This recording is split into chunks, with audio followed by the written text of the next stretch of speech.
दोस्तों, आप सभी का स्वागत है आपके अपने प्यारे से इस YouTube चैनल पे। आज हम लोग चल रहे हैं पढ़ने कक्षा 10 की एक महत्वपूर्ण टॉपिक धातु और अधातु के बारे में।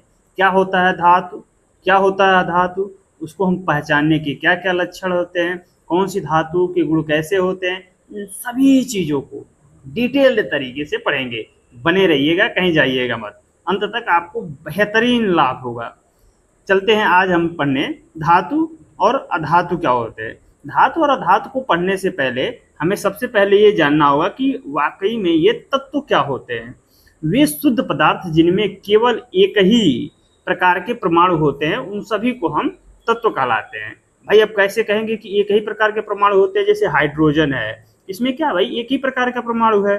जैसे कार्बन है, जैसे नाइट्रोजन है, आयोडीन है, ये सभी प्रकार के जो देख रहे हैं इसमें सिर्फ एक ही प्रकार के। अगर कोई पूछ दे कि भाई CO आपको देख रहा है कार्बन मोनोऑक्साइड, तो इसमें अगर आप देखें तो ये एक प्रकार के परमाणु नहीं, इसमें कार्बन अलग परमाणु है और ऑक्सीजन अलग परमाणु है। ये दो अलग अलग परमाणु हैं, इसीलिए ये कभी भी तत्व नहीं हो सकते। तत्व का सिंपल सा लक्षण होता है वो सिर्फ और सिर्फ एक ही प्रकार का परमाणु होना चाहिए, दो अलग अलग परमाणु नहीं होते हैं। जैसे अगर मैं बोलूँ ZnO जिंक ऑक्साइड की अगर मैं बात करूं तो इसमें जिंक अलग दिख रहा है और ऑक्सीजन अलग दिख रहा है, तो इसमें दो परमाणु आ गए ना। जहां भी दो परमाणु आ जाएंगे वो तत्व नहीं कहलाएगा। तत्व का सिंपल सा फंडा है कि सिर्फ और सिर्फ एक ही परमाणु होने चाहिए। जैसे हाइड्रोजन में एक परमाणु है, कार्बन में एक परमाणु है, नाइट्रोजन में एक परमाणु है और हमारा आयोडीन में एक परमाणु है। अगर आप बात करें यौगिक की, किसे कहते हैं, वे शुद्ध पदार्थ जो दो या दो से अधिक तत्वों की एक निश्चित अनुपात में, यहाँ पे ध्यान देना है कि भैया निश्चित अनुपात में मिले होते हैं। ऐसा नहीं कि किसी भी अनुपात में हम मिला दिए वो और यौगिक कहलाएंगे। अनुपात यौगिक बनने के लिए क्या होना चाहिए, निश्चित हो जाना। जैसे HCl, इसका अनुपात 1:1 हमको दिख रहा है।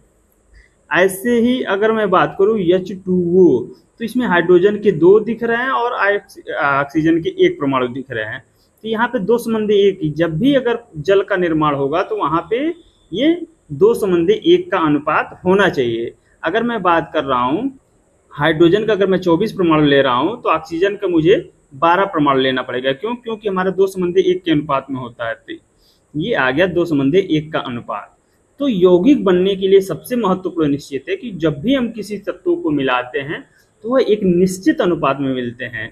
वो चाहे निश्चित अनुपात कुछ भी हो सकता है, 2:1 हो सकता है, 3:2 हो सकता है, XYZ, उससे नहीं मतलब है। लेकिन जब भी वो तत्व बनेगा उसमें अनुपात हमारा सेम होना चाहिए। ऐसे ही अब मैं बात करने चल रहा हूँ धातुएं किसे कहते हैं, जो हमारा ये चैप्टर है।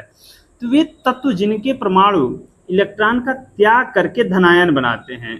त्याग करके धनायन बनाते हैं। जब हमने आपने चैप्टर AU, मेरा AU का मतलब सोना, AG का मतलब सिल्वर, AL का मतलब एल्यूमिनियम, Fe मतलब आयरन होता है मेरा। ऐसे ही बहुत सारे धातुएं हैं जिनको हम धातु कहते हैं और इस पूरे चैप्टर में हम उन सभी के गुणधर्म को पढ़ते हैं। धातुओं के भौतिक गुण, ये कोई भी अगर धातु है तो उसके कौन कौन से गुण होते हैं, ये बोर्ड के एग्जाम में बहुत ज़्यादा पूछा। धातुओं के भौतिक गुणों के बारे में आप बताइए। तो धातुएं क्या होती हैं? ठोस, यानी सामान्यतः सभी धातुएं साधारण ताप पर ठोस अवस्था में पाई जाती है। कोई भी अगर धातु है तो लगभग अपवाद को अगर छोड़ दिया जाए तो वह किस अवस्था में पाई जाती है भाई? वह ठोस अवस्था में पाई जाती है। जैसे मेरा सोना हो गया, सिल्वर हो गया, कापर हो गया, एल्युमिनियम हो गया और मेरा ये लोहा हो गया। ये जितनी भी धातुएं देख रहे हैं आपने, मैंने जो बताया, ये किस अवस्था में, सामान्य अवस्था में आप देखते हैं तो ये ठोसी अवस्था में पाया। जैसे आप कहेंगे कि भैया लोहा जो होता है उसको पिघला दिया जाता है तो तरल अवस्था में पाया जाता है। तो मैंने यहाँ पे सिंपल सा वर्ड बोला है, साधारण ताप पर। साधारण ताप पर कोई भी लोहा है तो वो लगभग ठोस अवस्था में पाया जाता है। आप कहेंगे भाई अपवाद क्या है, और सबसे ज्यादा यही पूछा जाता है। Hg यानी पारा। एक पारा ऐसा धातु है जो साधारण ताप पर भी क्या पाया जाता है? द्रव अवस्था में पाया जाता है।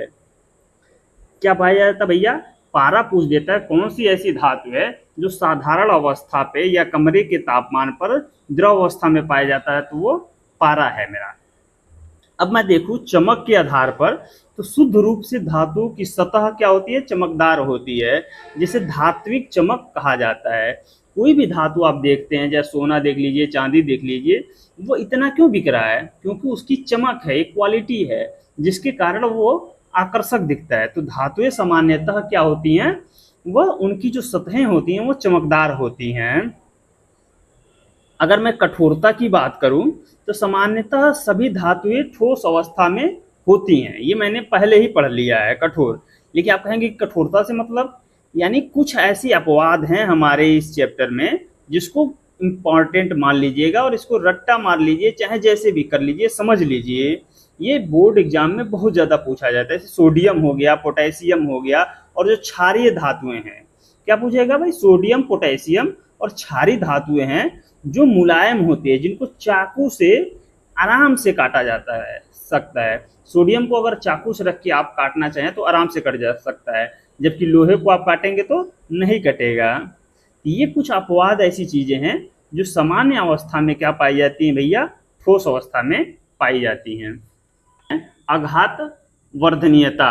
आघात का वर्धनीयता, आघात माने किसी को चोट करना, पीटना। जैसे लोहार जो होता है, लोहे को जब पीटता है तो लोहा एक नया आकार ले लेता है, रूप बदल लेता है, उसी को आघात वर्धनीयता कहा जाता है। वे धातुएं जिन्हें पीट कर उनका आकार चादर के रूप में परिवर्तित किया जा सकता है, उसे आघात वर्ध्यता कहते हैं। चादर का मतलब किसी भी आकार में है, कोई मोटी चीज है उसको पतली बना दिए, पतली चीज को हमने पीट पीट के इकट्ठा करके मोटा बना दिया, वो सारी चीजें आघात वर्धनीयता है कहते हैं। यानी जिसको पीट पीट के हम एक नया आकार दे सकते हैं।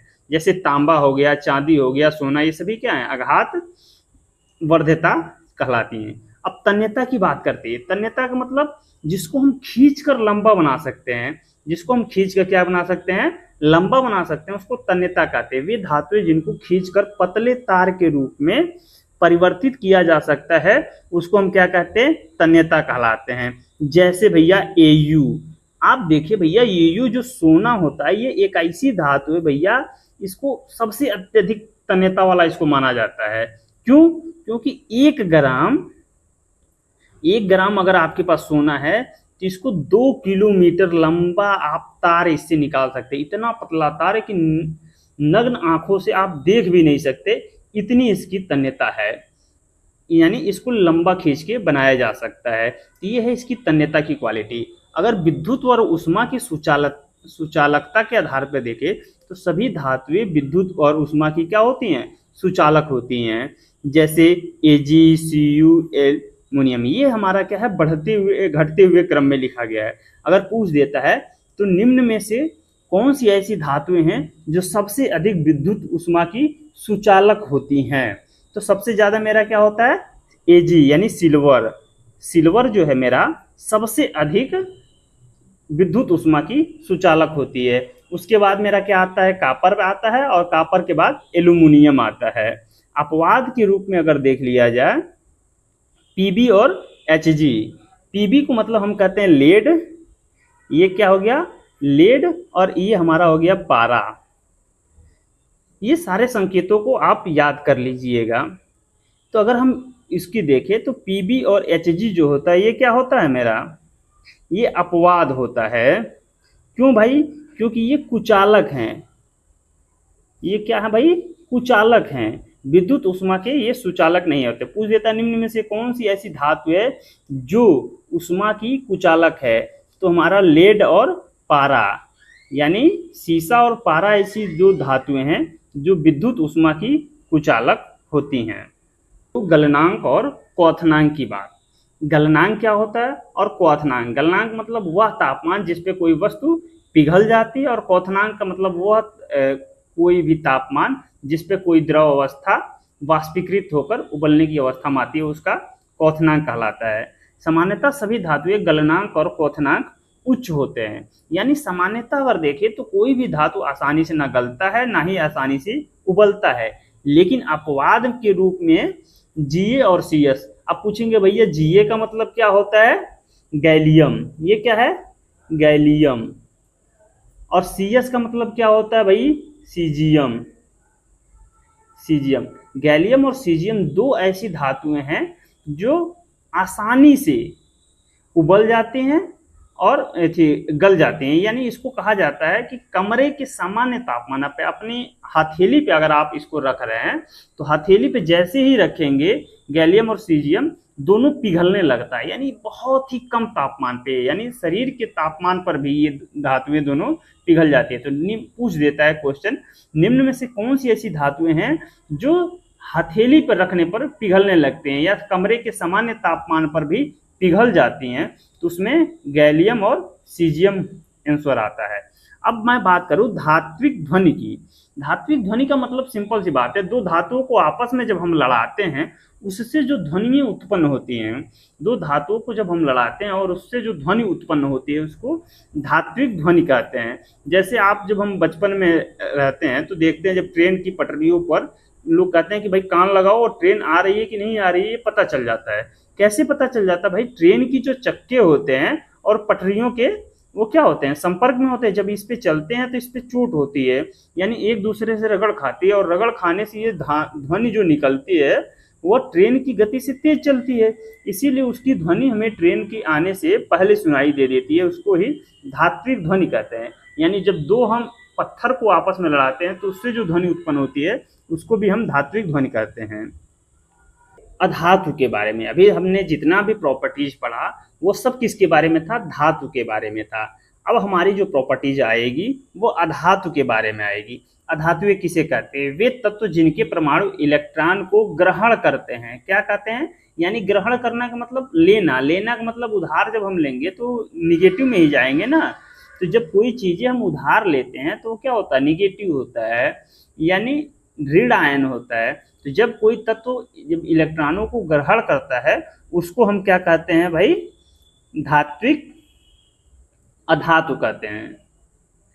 ऐसे ही अधातु के अगर हम भौतिक गुणों के बारे में अगर अध्ययन करें तो सामान्य ताप पर अधातुएं ठोस अथवा गैसीय अवस्था में पाई जाती हैं। अगर सिंपल सा तापमान है तो वो ठोस अवस्था या गैस अवस्था में पाई। जैसे देखिए आयोडीन हो गया मेरा, आयोडीन के बाद हो गया फास्फोरस, फास्फोरस के बाद मेरा कार्बन और कार्बन के बाद मेरा सल्फर। ये ऐसी धातुएं हैं जो सामान्य अवस्था में किस में पाई जाती है? ठोस में पाई जाती है। अगर कोई पूछ दे भाई गैसीय अवस्था में, जैसे ऑक्सीजन हो गया, नाइट्रोजन हो गया, क्लोरीन हो गया, ये क्या है?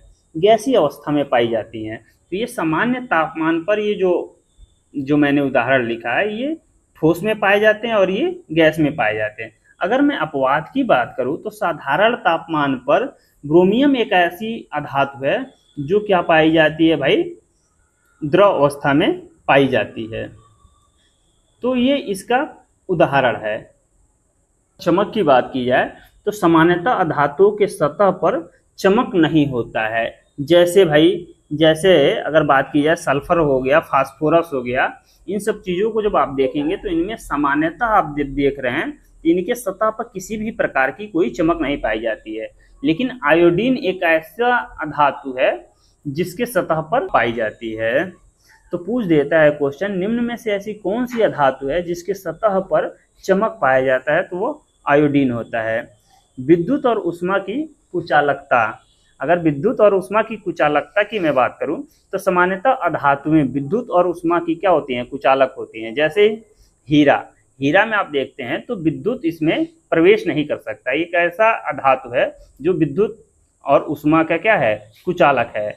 अगर मैं बात करूं सामान्यतः जो अधातुएं होती हैं वो ठोस नहीं होती हैं। अपवाद के रूप में अगर हीरा को आप देखते हैं तो ये हीरा क्या है? ये ठोस अवस्था में पाया जाता है। अगर मैं बात करूं नोट, एक महत्वपूर्ण है, अधातुओं में तन्यता और आघात वर्ध्यता का गुण नहीं पाया जाता है। यानी अधातुओं को जब हम पीटते हैं किसी चीज़ से तो वो टूट जाती हैं न, वो टूट जाती हैं, फैलती नहीं हैं। तो जो चीज़ें जिसको हम चोट देते हैं और चोट देने के बाद जो धातुएं आसानी से टूट जाती हैं, बिखर जाती हैं, उसको आघात वर्ध्यता का गुण उसमें नहीं पाया जाता है।